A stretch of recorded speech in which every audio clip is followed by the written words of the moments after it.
During World War I and II, the United States government ran a rigorous ad campaign to promote and encourage the nation to grow their own victory gardens and preserve their own food so that factories could produce more food for the soldiers. In 1942, 66,000 pressure cookers were sold. That number rose to 315,000 in 1943. The United States government estimated that 20 million gardens were planted during the wars. Although, in the spring of 1946, after the wars had ended, many people rushed back to the grocery stores to purchase their food off the shelves.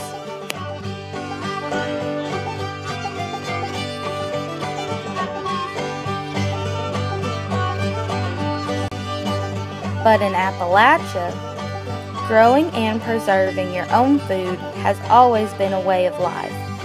Many people could not afford to buy food from a grocery store or live too far away with no transportation to get there. People in Appalachia take pride in their gardens, and the process of growing and preserving your own food involves many generations of family helping out.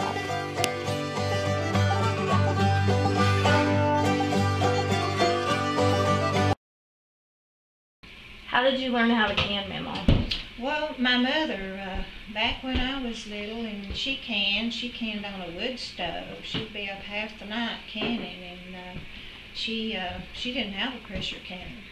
She had to can, and we had big dish pans that she cooked her stuff and canned it. So. Who taught your mother how to can? Her mother. Okay. Generation to generation, we've always canned. And why did your family can? Well, to have food to eat. We was kind of poor back when I growed up, and my mother canned. We lived on a farm, and she canned most of our food that we ate. And did y'all buy much from the grocery store? No, mostly just like flour, and we even had our own meal ground. My dad would take corn to a mill and have the meal ground.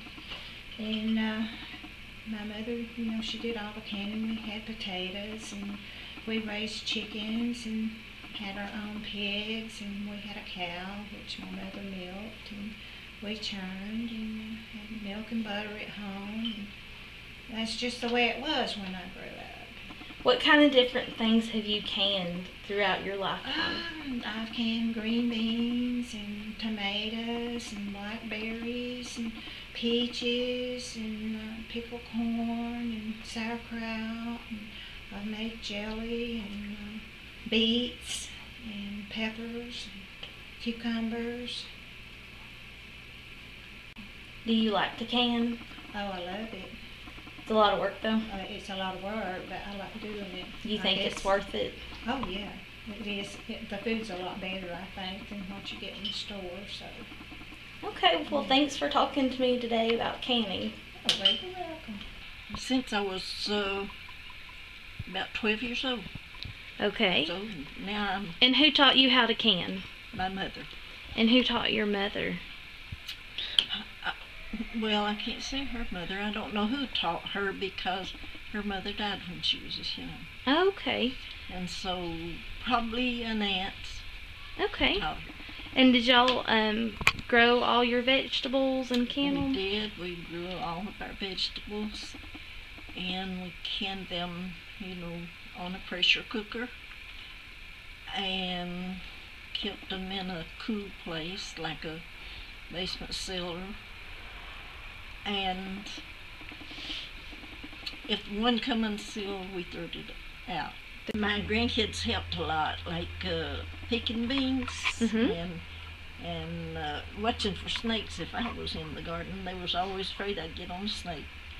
And they picked peas and green beans, and we dug potatoes. I guess Tracy and some of them helped me dig the potatoes, Irish potatoes and sweet potatoes, and they were my helpers. Good.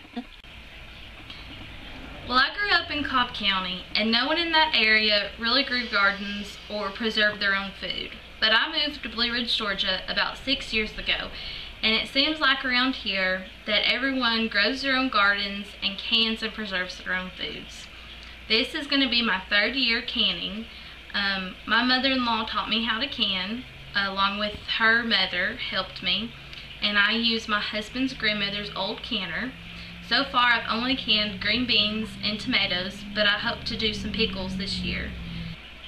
It is a lot more work to grow your own garden and to preserve your own food, but in my opinion, the food tastes so much better than what you can buy at the grocery store, and I think that it's well worth the effort put into it.